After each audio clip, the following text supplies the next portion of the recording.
Computer. Okay, I believe it's recording now. All right, are we ready? Yeah. Cool. Hello, Professor. My name is Allison. My name is Edith. I'm John. My name is Yifan. And today we are going to talk about our research project and the different dynamics of it. So the research topic and title is How has the structure and capability of online courses shifted as a result of the COVID-19 pandemic?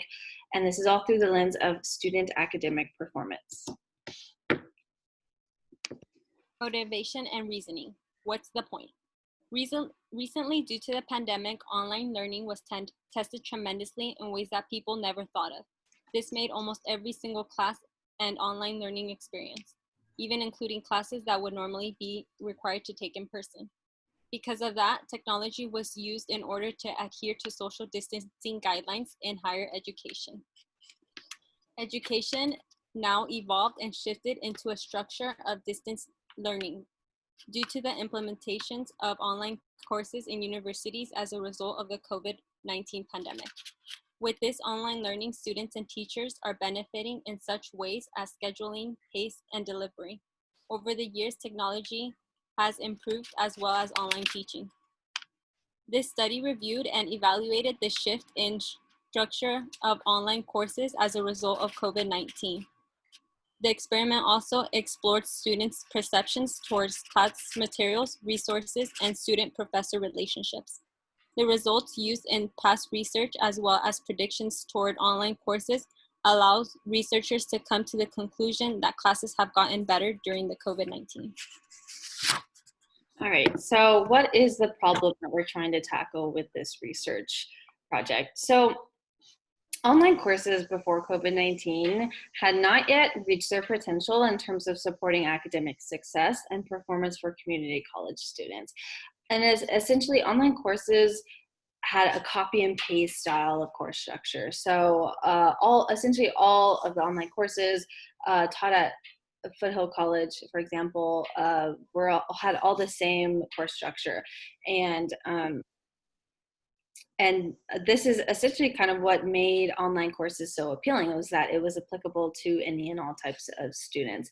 However, we believe that this limits the educational experience of students, and it disadvantages them, and because they cannot experience the many beneficial aspects of an in-person course.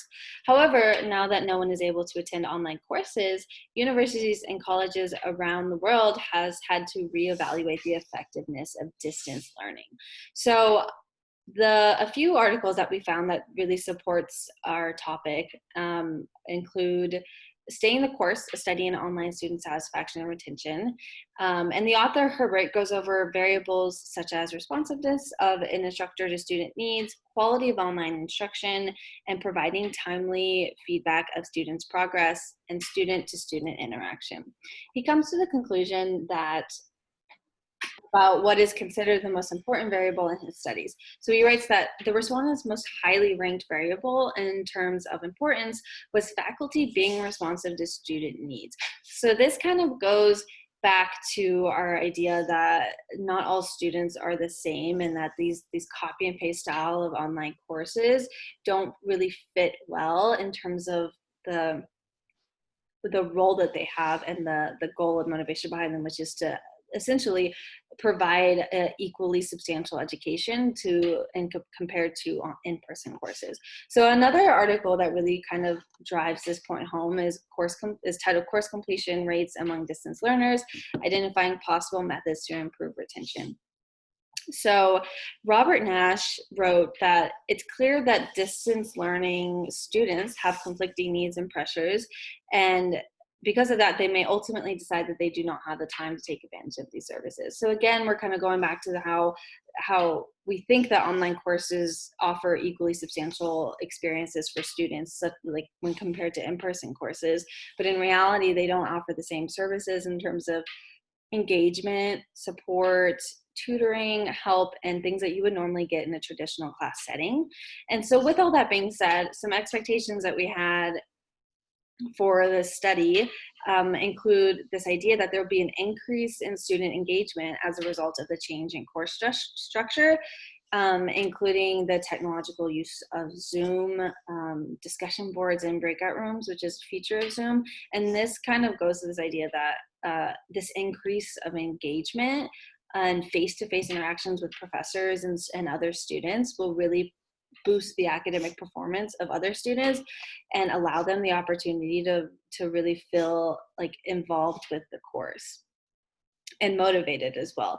And so another expectation we had was that there'll be a shift in academic performance levels, and we believe that students will increase their academic performance levels as a result of this really big shift from in-person to online courses as a result of the COVID-19 situation, because because of the engagement levels and just the resources that have been offered, and really the evolution of how institutions have now changed the structure of online courses to really accommodate to essentially all types of students.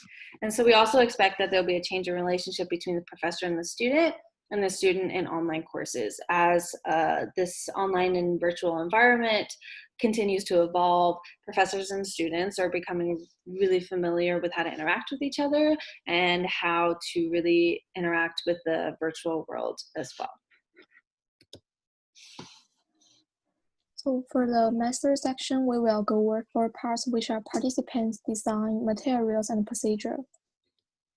So for the participants, we are starting a group of undergraduate students from Pro Hill, De Anza, and four-year university who are currently enrolled in courses. The survey will be sent as a link to the participants who are being recruited through direct subject selection and snowball sampling, such as course that they are enrolled in along with researchers, messaging from the variety of social media applications, and by recruiting participants from their own friend groups. For the expected number of the recruited participants range is from 10 to 15 students. The characteristics of each participant will vary in age, race, and gender. Also, we ultimately define our sample includes students at a community college and a four-year university, students who have access to internet and technological resources, and students who have the social and economic capital to participate in United States educational institutions. For the design part, this research is considered a correlational design because we are attempting to study the statistical relationship between two variables. Those variables include online course structure pre-COVID-19 and online course structure during COVID-19. Those two variables are expected to differ within the context of a variety of extraneous variables. Those are as such include personal motivation, course structure administered by professors, perception of course and course material, and the COVID-19 pandemic, as well as overall academic performance, which is defined as ability to achieve average to high grades on homework, exams, and participation evaluations. All of those extraneous variables are observed through a variety of scales throughout the data collection process. And so the measurements and materials that we use in this research are essentially based off of self-reports and, like Yifan said, the Likert scale and different open-ended questions. And so we also planned to implement the collection of grades as a data point in online courses before COVID-19 and after COVID-19 through an ordinal manner. And the reason why we decided to do this was we thought that it would help us determine academic performance and success through the students' kind of point of view, and the grades will be measured as such. And the extraneous variables will also be measured based on open-ended qualitative data and the Likert scale. And so this will give us insight into the attributes of the study that we really don't have any control over. And so through the research, we plan to obtain data that will allow us to statistically and qualitatively prove that grades or that course structure in online classes before COVID-19 and after COVID-19 has shifted immensely, and that is evident through students' academic performance and perspectives and different aspects of their overall experience. So the procedures in this study worked on the basis of a non-experimental format of data collection. The form of data collection that was employed in this research included evidence from pre-existing research that is relative to the topic and tailored surveys produced by a software called Quadrix. After the initial step of creating a hypothesis and theory focusing on online courses before COVID and after COVID-19, the development of survey questions began. These questions involve wording and phrases that fit our measurements, i.e. grades, online classes, COVID-19, etc. The participants were instructed to answer a variety of structured questions that range from an open response scale to a Likert scale format.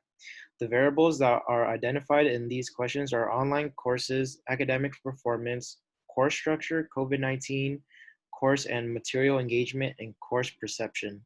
Some extraneous variables that were expected to impact the data include motivation, personal living environmental situation, and social political climate. Those variables were taken into consideration and pronounced as limitations.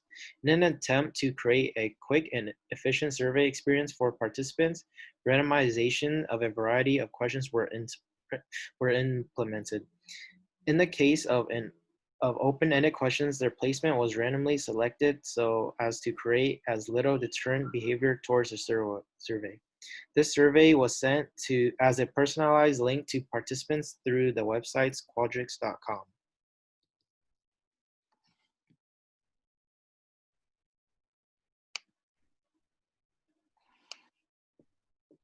I think you're muted. Sorry.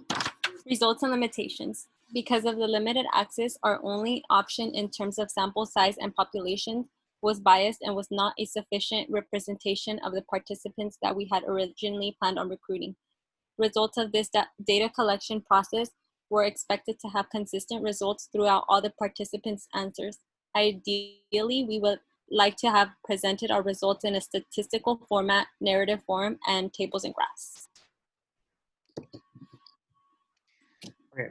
Our team came to a conclusion that our hypothesis, which was how has the structure and capability of online courses shifted as a result of COVID-19 pandemic, through the lens of student academic performance, we agreed that online classes have improved during COVID due to the fact that both students and teachers had to adapt to make the online experience better. From the experience of the team and from the article by Dr. Simon, he comes to the conclusion, which was in terms of course retention, 20 students dropped out while 88 students successfully completed a course with an A to C grade at the end of the semester.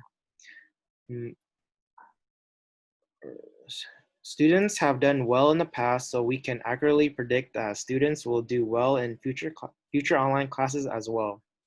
Based on the statement, we can infer that the structure and capability of online courses has improved in its effectiveness. There were, however, a couple of limitations that we ran into, which were access to resources and time restrictions. As a result of the current social and political climate, we were limited in our ability to access an unbiased sample size in a timely manner. As a group, we agreed on some future potential studies that we want to explore, which was open-ended qualitative interview process, extensive research on course syllabus before and after COVID to evaluate and compare the changes. Okay, and these are our references that we use for our literature review and throughout the research. And hopefully we get the chance to really implement and see how this research project actually turns out. And with that, thank you for listening, and we'll talk to you later.